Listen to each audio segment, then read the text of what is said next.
और मेरी माता जी गृहिणी थी। हम लोग 2 भाई और 3 बहनें हैं। जब हम स्कूल कॉलेज में पढ़ते थे हमारे घर पे बहुत ज़्यादा पैसा नहीं था, लेकिन उसके बावजूद हमारे पेरेंट्स ने हम सबको बहुत अच्छी शिक्षा दिलाई। मैंने 1996 में दिल्ली यूनिवर्सिटी से पोस्ट ग्रेजुएशन किया, एमए इन संस्कृत। उससे पहले मैंने बीएड कर लिया था और फिर मैंने एक प्राइवेट टीचर के रूप में अपना करियर स्टार्ट किया, जहाँ पे मेरी 1 महीने की जो तनख्वाह थी वो मात्र 500 रुपया थी। कितनी थी? 500 रुपये महीने से मैंने पैसा कमाना स्टार्ट किया अपनी ज़िंदगी में। 1 साल नौकरी की और 1 साल नौकरी करने के बाद में एक बात बड़े अच्छे से समझ में आ गई, अगर मैंने अपने सपनों को पूरे करना है तो नौकरी से मेरे सपने पूरे नहीं हो सकते, मुझे बिजनेस करना पड़ेगा। नौकरी करने वाले कुछ लोग हैं हमारे बीच में, एक बार हाथ देखना चाहता हूं आपके, जो नौकरी करते हैं, सरकारी प्राइवेट किसी भी तरह की, बहुत सारे साथी। मैं आपसे पूछना चाहता हूं, क्या नौकरी करके हम एक लंबी सी गाड़ी ले सकते हैं सर? बड़ा सा बंगला बना सकते हैं?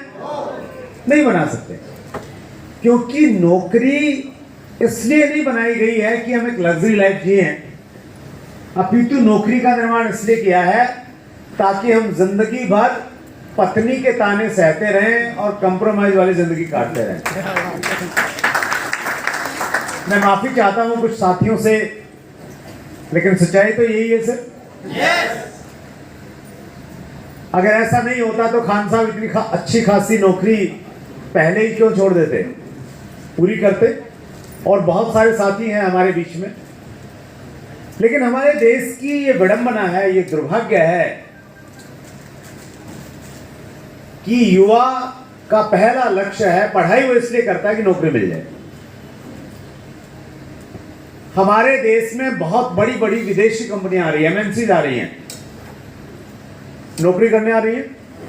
हेलो, किस लिए आ रही है? बिजनेस करने आ रही है, क्योंकि उनको बिजनेस की संभावनाएं दिखती हैं। हम डेवलपिंग कंट्री में हैं, हम विकासशील देशों में हैं। 140 करोड़ की हमारी जनसंख्या है, देश की सबसे ज्यादा युवा जनसंख्या यहां पे रहती है। बहुत बड़ी संभावना है बिजनेस करने की, लेकिन आज भी हमारी जो शिक्षा पद्धति है वो अंग्रेजों के जमाने की है। मैंने जब बीएड किया, बैचलर इन एजुकेशन, उसमें हमारे यहाँ पे एक सब्जेक्ट था हिस्ट्री ऑफ इंडियन एजुकेशन, भारतीय शिक्षा का इतिहास, जिसमें हमें पढ़ाया गया कि भारतीय शिक्षा कब शुरू हुई। प्राचीन टाइम में गुरुकुल सिस्टम रहता था, उसके बाद में अंग्रेज आ गए। तो अंग्रेजों ने जब यहाँ पे देखा कि अगर हमने राज करना है तो हमें लोगों को थोड़ा सा कुछ चीज़ें सिखानी पड़ेंगी, वो सिखानी पड़ेंगी जो वो हमारे कहने के अनुसार काम करें। और उस समय एक बड़ा परिवर्तन लेके आए लॉर्ड मैकाले। लॉर्ड मैकाले एक उनके वाइस चांसलर रहे इंडिया में, और उन्होंने एक शिक्षा पद्धति दी जिसको भारतीय शिक्षा के इतिहास में मैकाले शिक्षा पद्धति बोलते हैं।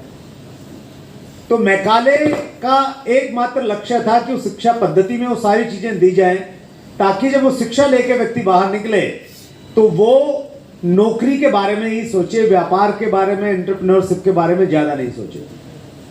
और आज भी इतने आजादी के इतने सालों के बावजूद भी उस शिक्षा पद्धति का असर हमारे ऊपर में है।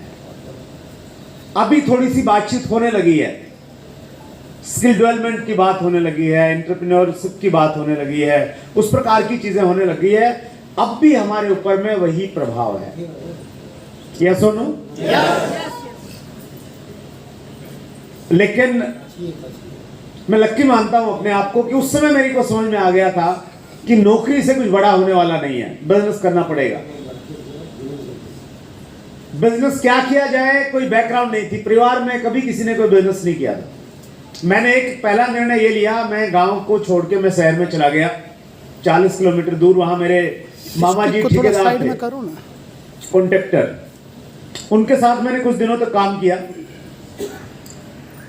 मुझे मालूम नहीं मध्य प्रदेश के ठेकेदार कैसे रहते हैं,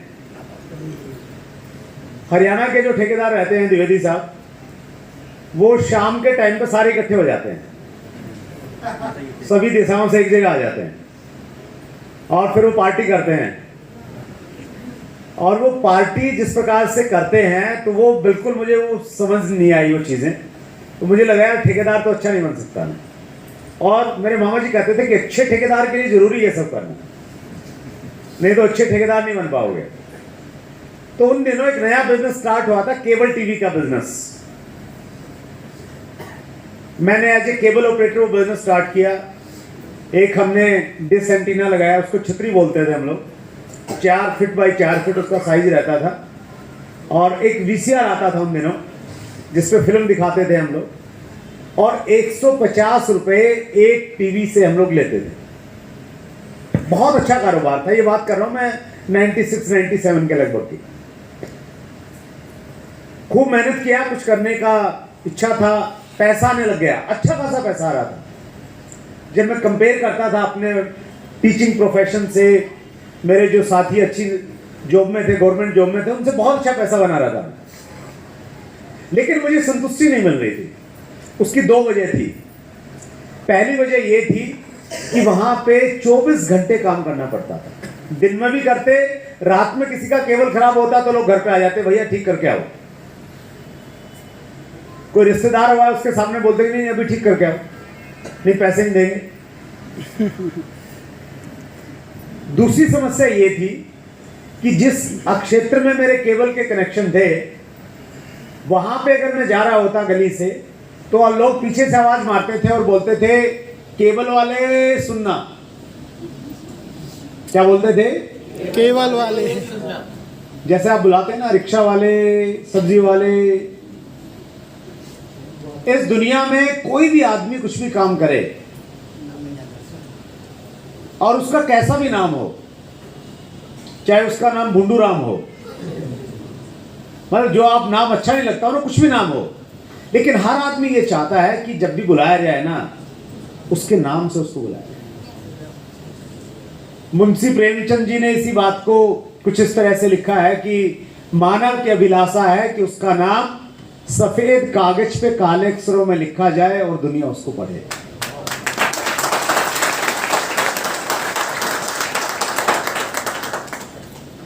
तो ये 2 वजह थी जिसकी वजह से मैं उसमें सेटिस्फाई नहीं था। और मैं हमेशा सोचता रहता था कि यार मैं दूसरा काम करूंगा कुछ, लेकिन क्या करूं कुछ समझ में नहीं आ रहा था। बहुत सारे आइडियाज आ रहे थे। आपने वो कहानी सुनी होगी प्यासे कब्बे वाली, once there was a crow he was very thirsty.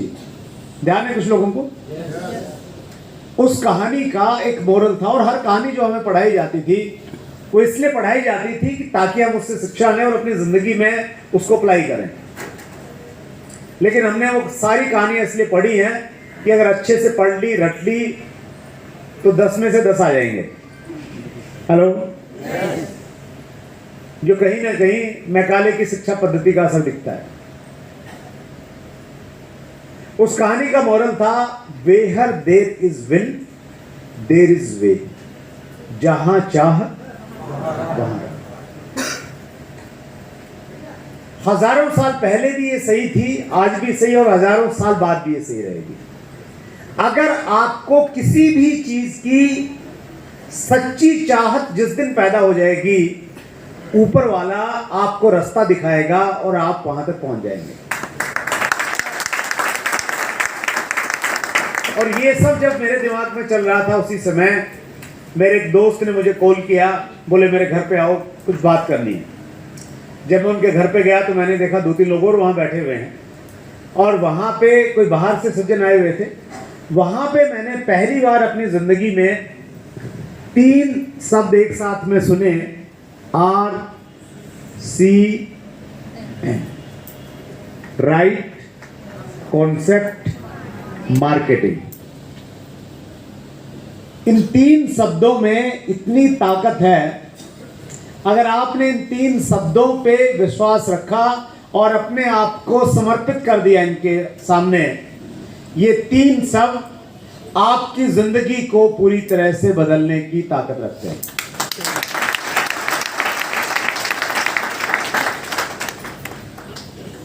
एक कहावत है, बुरा वक्त कब किस व्यक्ति की जिंदगी में किस रूप में आएगा हमें इसका मालूम नहीं चलता।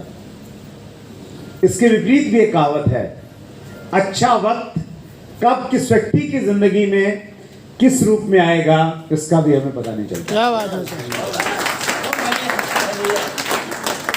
आज से 21 साल पहले आरसीएम मेरी जिंदगी में एक अच्छे वक्त के रूप में आया। हम कहते हैं ना, पुण्य कर्मों का उदय हो गया। हेलो,